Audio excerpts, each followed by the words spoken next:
Hi friends, welcome back to my channel. ನಾನು ರಮ್ಯಾ. ಇವತ್ತು ನಾನು ಎಂಬ್ರಾಯ್ಡ್ರಿ ಮಾಡ್ತಾ ಇರೋದು ಒಂದು ಡಿಫ್ರೆಂಟ್ ಡಿಸೈನ್ ಇರೋ ಬ್ಲೌಸಿಗೆ. ತುಂಬಾ ಚೆನ್ನಾಗಿ ಬಂದಿದೆ. ಪರ್ಪಲ್ ಕಲರ್ ಬ್ಲೌಸಿಗೆ ನಾನಿಲ್ಲಿ ಆಫ್ ವೈಟ್ ಕಲರ್ ಥ್ರೆಡ್ಡಲ್ಲಿ ವರ್ಕ್ ಮಾಡ್ತಾ ಇದ್ದೀನಿ. ನನಗಂತೂ ತುಂಬಾ ಇಷ್ಟ ಆಯಿತು. ಡಿಸೈನ್ ಎಲ್ಲ ರೆಡಿಯಾಗಿ ನೋಡಿದಾಗ ತುಂಬಾ ಇಷ್ಟ ಆಯಿತು ನನಗೆ. ನಿಮಗೆ ಏನು ಅನ್ನಿಸ್ತು ಅಂತ ಪ್ಲೀಸ್ ಎಲ್ಲರೂ ಕಮೆಂಟ್ ಮಾಡಿ.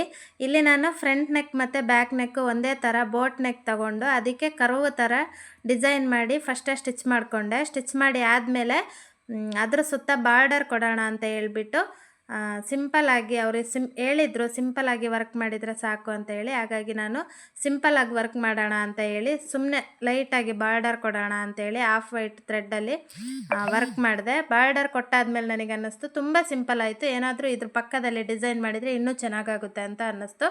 ಹಾಗಾಗಿ ಎಲೆ ಡಿಸೈನಲ್ಲಿ ವರ್ಕ್ ಮಾಡೋಣ ಅಂತ ಹೇಳಿ ನಾನು ಪ್ಲ್ಯಾನ್ ಮಾಡಿದೆ. ಎಲೆ ಡಿಸೈನ್ ಹಾಕಿದರೆ ತುಂಬಾ ಚೆನ್ನಾಗಿ ಕಾಣಿಸುತ್ತೆ. ಕರ್ವ್ ಇರೋದ್ರಿಂದ ತುಂಬ ಚೆನ್ನಾಗಿ ಕಾಣಿಸುತ್ತೆ ಅಂತ ಹೇಳ್ಬಿಟ್ಟು ಎಲೆ ಡಿಸೈನ್ ಮಾಡೋಣ ಅಂತ ಪ್ಲ್ಯಾನ್ ಮಾಡಿದೆ.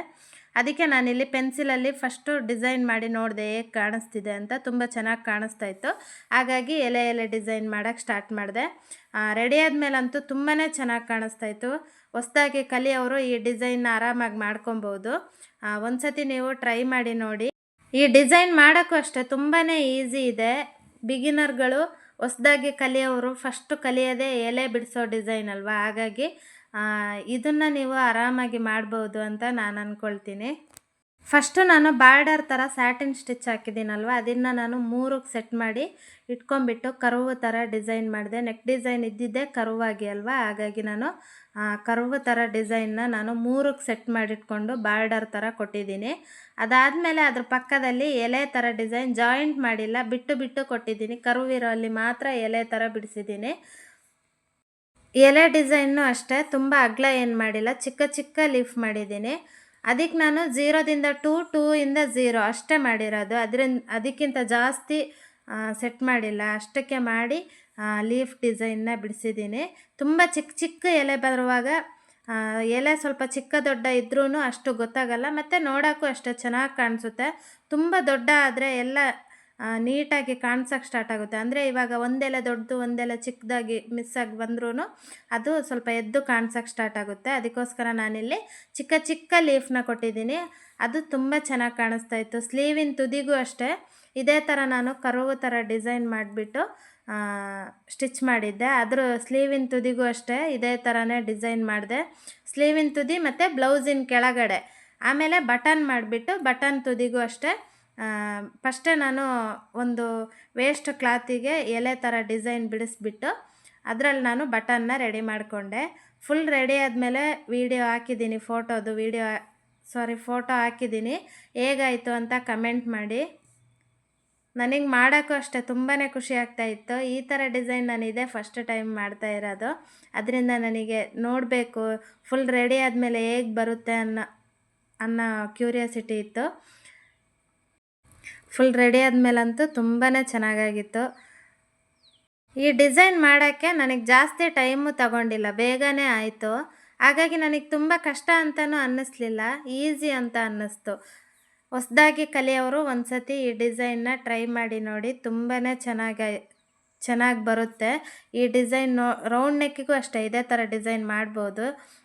ಸ್ವಲ್ಪ ಗ್ರ್ಯಾಂಡಾಗಿ ಕಾಣಿಸುತ್ತೆ ಮತ್ತು ಜಾಸ್ತಿ ಫಿನಿಶಿಂಗಾಗಿ ಕಾಣಿಸುತ್ತೆ. ಒಂದು ಸತಿ ನೀವು ಟ್ರೈ ಮಾಡಿ ನೋಡಿ. ನನ್ನ ಚಾನೆಲ್ನ ಫಸ್ಟ್ ಟೈಮ್ ನೋಡ್ತಾ ಇದ್ದರೆ ಪ್ಲೀಸ್ ನನ್ನ ಚಾನೆಲ್ನ ಸಬ್ಸ್ಕ್ರೈಬ್ ಮಾಡಿ ಸಪೋರ್ಟ್ ಮಾಡಿ. ಹಾಗೆ ನನ್ನ ವಿಡಿಯೋ ಇಷ್ಟ ಆದರೆ ಒಂದು ಲೈಕ್ ಕೊಟ್ಟು ಸಪೋರ್ಟ್ ಮಾಡಿ. ನಿಮ್ಮ ಲೈಕ್ ನನಗೆ ತುಂಬಾ ಇಂಪಾರ್ಟೆಂಟ್. ಯಾಕೆ ಅಂದರೆ ಇನ್ನೊಂದು ವಿಡಿಯೋ ಹಾಕೋಕ್ಕೆ ಇನ್ನೂ ಜಾಸ್ತಿ ನನಗೆ ಮನಸ್ಸು ಬರುತ್ತೆ. ಅದಕ್ಕೋಸ್ಕರ ಪ್ಲೀಸ್ ನನ್ನ ವಿಡಿಯೋ ಇಷ್ಟ ಆದರೆ ಒಂದು ಲೈಕ್ ಕೊಡಿ. ನಾನಿಲ್ಲಿ ಕ್ಯಾನ್ವಾಸ್ ಇಟ್ಟು ನೆಕ್ ಡಿಸೈನ್ನ ರೆಡಿ ಮಾಡಿಕೊಂಡೆ. ಅಂದರೆ ಫಸ್ಟೇ ಸ್ಟಿಚ್ ಮಾಡುವಾಗಲೇ ಕ್ಯಾನ್ವಾಸ್ ಇಟ್ಟು ಸ್ಟಿಚ್ ಮಾಡಿದ್ದೆ. ಆದ್ರೂ ನಾನು ಅಡಿಗಡೆ ಕ್ಯಾನ್ವಾಸ್ ಇಟ್ಟಿದ್ದೀನಿ. ಯಾಕೆ ಅಂದರೆ ರಿಂಗಿಗೆ ಕರೆಕ್ಟಾಗಿ ರೆಡಿಯಾಗಿರೋ ಬ್ಲೌಸ್ ಆಗಿರೋದ್ರಿಂದ ರಿಂಗ್ ಹಾಕುವಾಗ ಸ್ವಲ್ಪ ಅಲ್ಲಿ ಕರ್ವ್ ಇರೋ ಡಿಸೈನೆಲ್ಲ ಎದ್ದು ನಿಲ್ಲುತ್ತೆ. ಕ್ಯಾನ್ವಾಸ್ ಇಟ್ಟರೆ ಅಲ್ಲಿಗೆ ಸ್ವಲ್ಪ ಸ್ಟಿಫಾಗಿ ಕೂರುತ್ತೆ. ಅದಕ್ಕೋಸ್ಕರ ನಾನಿಲ್ಲಿ ಅಡಿಗಡೆ ಮತ್ತೆ ಇನ್ನೊಂದು ಸತಿ ಕ್ಯಾನ್ವಾಸ್ ಇಟ್ಟಿದ್ದೀನಿ. ರೌಂಡ್ ನೆಕ್ಕೆಲ್ಲ ಆದರೆ ಕ್ಯಾನ್ವಾಸ್ ಇಡೋ ಅವಶ್ಯಕತೆ ಇಲ್ಲ, ಆದರೆ ನಾನು ರೌಂಡ್ ನೆಕ್ಕಿಗೂ ಇಡ್ತೀನಿ. ಯಾಕೆ ಅಂದರೆ ನನಗೆ ಅಷ್ಟು ಕಂಫರ್ಟ್ ಅಂತ ಅನಿಸಲ್ಲ. ಅದಕ್ಕೋಸ್ಕರ ನಾನು ರೌಂಡ್ ನೆಕ್ ಇರೋ ಬ್ಲೌಸಿಗೂ ಯಾವುದೇ ಬ್ಲೌಸ್ ಸ್ಟಿಚ್ ಮಾಡಿರೋ ಬ್ಲೌಸ್ ಎಂಬ್ರಾಯ್ಡ್ರಿ ಹಾಕುವಾಗಲೂ ಅಡಿಗಡೆ ಇನ್ನೊಂದು ಸತಿ ಕ್ಯಾನ್ವಾಸ್ ಇಡ್ತೀನಿ. ಹೊಸದಾಗಿ ಎಂಬ್ರಾಯ್ಡ್ರಿ ಮಿಷಿನ್ ತಗೊಳ್ಬೇಕು ಅಂತ ಪ್ಲ್ಯಾನ್ ಮಾಡ್ತಾ ಇರೋರು ತಗೊಳ್ಳಿ, ನೀವು ಖಂಡಿತ ಕಲಿಬೋದು. ಯಾವುದೇ ಭಯ ಪಡಬೇಡಿ, ಆರಾಮಾಗಿ ಕಲಿಬೋದು. ಡೈಲಿ ಪ್ರಾಕ್ಟೀಸ್ ಮಾಡಬೇಕಷ್ಟೆ, ಬೇರೆ ಏನೂ ಇಲ್ಲ. ಯಾರು ಕಲಿಸೋರಿಲ್ಲ, ಯಾರು ಹೇಳ್ಕೊಡೋರಿಲ್ಲ, ಅದೆಲ್ಲ ಸುಮ್ಮನೆ. ನಿಮಗೆ ಕಲಿಯೋ ಇಂಟ್ರೆಸ್ಟ್ ಇದ್ದರೆ ನೀವು ಆರಾಮಾಗಿ ಕಲಿಯೋ ಮನಸ್ಸಿರ್ಬೇಕಷ್ಟೆ. ಮನಸ್ಸಿದ್ರೆ ನೀವು ಆರಾಮಾಗಿ ಕಲಿಬೋದು. ಡೈಲಿ ಎಂಬ್ರಾಯ್ಡ್ರಿ ಕಲಿಯೋಕ್ಕೆ ಅಂತಲೇ ಒಂದು ಟೈಮ್ನ ಫಿಕ್ಸ್ ಮಾಡ್ಕೊಳ್ಳಿ. 1 ಗಂಟೆ ಇಲ್ಲಾಂದರೆ 1-2 ಗಂಟೆ ಕಲಿತೀನಿ ನಾನು, ಡೈಲಿ ಪ್ರಾಕ್ಟೀಸ್ ಮಾಡ್ತೀನಿ ಅಂತ ನೀವು ಮನಸ್ಸನ್ನು ಫಿಕ್ಸ್ ಮಾಡ್ಕೊಳ್ಳಿ. ಆವಾಗ ನೀವು ಖಂಡಿತ ಕಲಿಬೋದು. ಒಂದು 4 ತಿಂಗಳಲ್ಲಿ ನೀವು ಆರಾಮಾಗಿ ಸ್ಟಡಿ ಆಗ್ಬೋದು. ನಿಮ್ಮ ಬ್ಲೌಸ್ಗೆ ನೀವೇ ವರ್ಕ್ ಮಾಡ್ಬೋದು.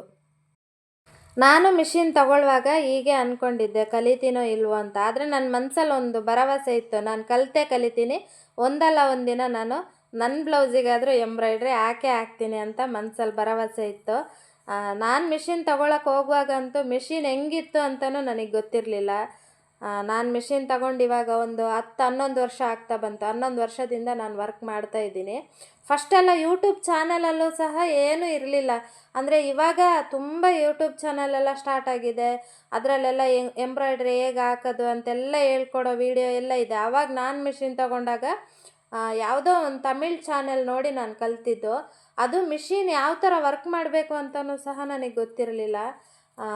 ಆಮೇಲೆ ನಾನು ಯೂಟ್ಯೂಬ್ ಚಾನಲ್ ಯಾವುದೋ ಒಂದು ತಮಿಳ್ ಚಾನಲಲ್ಲೆಲ್ಲ ಸರ್ಚ್ ಮಾಡಿ ನೋಡಿದಾಗ 1-2 ಎಂಬ್ರಾಯ್ಡ್ರಿ ಕಲಿಸೋ ಚಾನೆಲ್ ಇತ್ತು ಅಷ್ಟೇ. ಇವಾಗ ಬಿಡಿ, ಕಲಿಯೋಕ್ಕೆ ಕಷ್ಟನೇ ಇಲ್ಲ. ಇವಾಗ ಬೇಕಾದಷ್ಟು ವಿಡಿಯೋ ಆಗಿದೆ.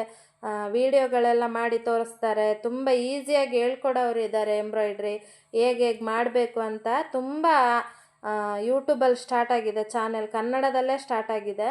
ಹಾಗಾಗಿ ಇವಾಗ ನೀವು ಕಲಿಯೋದಾದರೆ ಏನೂ ಕಷ್ಟ ಇಲ್ಲ ಬಿಡಿ. ಕಲಿಬೇಕು ಅಂತ ಪ್ಲ್ಯಾನ್ ಇದ್ದವರು ಖಂಡಿತ ಮಿಷಿನ್ ತಗೊಂಡು ಕಲೀರಿ. ತುಂಬಾ ಈಸಿ ಅಂತ ಅನಿಸುತ್ತೆ. ನೀವು ಕಲ್ತಾದ್ಮೇಲೇನೂ ಅಷ್ಟೇ ವೇಸ್ಟ್ ಏನಾಗಲ್ಲ. ಮಿಷಿನ್ ತಗೊಂಡಿದ್ದು ಡಬಲ್ ಆಗಿ ದುಡಿತೀರ. ಹಾಗಾಗಿ ಕಲಿಬೇಕು ಅಂತ ಇಂಟ್ರೆಸ್ಟ್ ಇದ್ದವರು ಖಂಡಿತ ನೀವು ಮಿಷಿನ್ ತಗೊಳ್ಳಿ. ಸ್ಟಾರ್ಟಿಂಗ್ ಕಲಿವಾಗ ಸ್ವಲ್ಪ ಕಷ್ಟ ಆಗುತ್ತೆ, ಯಾಕೆ ಅಂದರೆ ಇದರಲ್ಲಿ ಎಲ್ಲ ಮಿಷಿನ್ ಥರ ಟೀತ್ ಇಲ್ಲ. ನಾವೇ ರಿಂಗ್ನ ಮೂವ್ ಮಾಡಬೇಕು. ಒಂದು ಕೈಯಲ್ಲಿ ರಿಂಗ್ನ ಮೂವ್ ಮಾಡಬೇಕು. ಹಾಗೆ ಕಾಲಲ್ಲಿ ಇದಿರುತ್ತಲ್ಲ, ಅದು ಸ್ಟಿಚ್ ದೊಡ್ಡದು ಚಿಕ್ಕದು ಮಾಡ್ತೀವಲ್ಲ, ಅದನ್ನ ನಾವು ಕಾಲಲ್ಲಿ ಪ್ರೆಸ್ ಮಾಡ್ತಾ ಇರಬೇಕು. ಹಾಗಾಗಿ 2 ಕೈ ಮತ್ತು ಕಾಲು ತುಂಬ ಚುರುಕಾಗಿರಬೇಕು. ಹಾಗಾಗಿ ಸ್ವಲ್ಪ ಕಷ್ಟ ಆಗುತ್ತೆ ಸ್ಟಾರ್ಟಿಂಗಲ್ಲಿ. ಒಂದು 15 ದಿನ ನಿಮಗೆ ಕಲಿಯೋ ತನಕ ಕಷ್ಟ ಆಗುತ್ತೆ. ಆಮೇಲೆ ನಿಮಗೆ ಈಸಿ ಆಗುತ್ತೆ. ಫೈನಲ್ ಆಗಿ ನೋಡಿ, ಈ ಥರ ಡಿಸೈನ್ ಬಂದಿದೆ. ಎಷ್ಟು ಚೆನ್ನಾಗಿ ಕಾಣಿಸ್ತಾ ಇದೆ ಅಲ್ವಾ? ಬ್ಲೌಸ್ ಇಷ್ಟ ಆದರೆ ಪ್ಲೀಸ್, ನನ್ನ ಡಿಸೈನ್ ಇಷ್ಟ ಆದರೆ ಒಂದು ಲೈಕ್ ಕೊಡಿ. ಹಾಗೆ ವಿಡಿಯೋನ ಫಸ್ಟ್ ಟೈಮ್ ಯಾರಾದರೂ ನೋಡ್ತಾ ಇದ್ದರೆ ಪ್ಲೀಸ್ ನನ್ನ ಚಾನೆಲ್ನ ಸಬ್ಸ್ಕ್ರೈಬ್ ಮಾಡಿ, ಸಪೋರ್ಟ್ ಮಾಡಿ.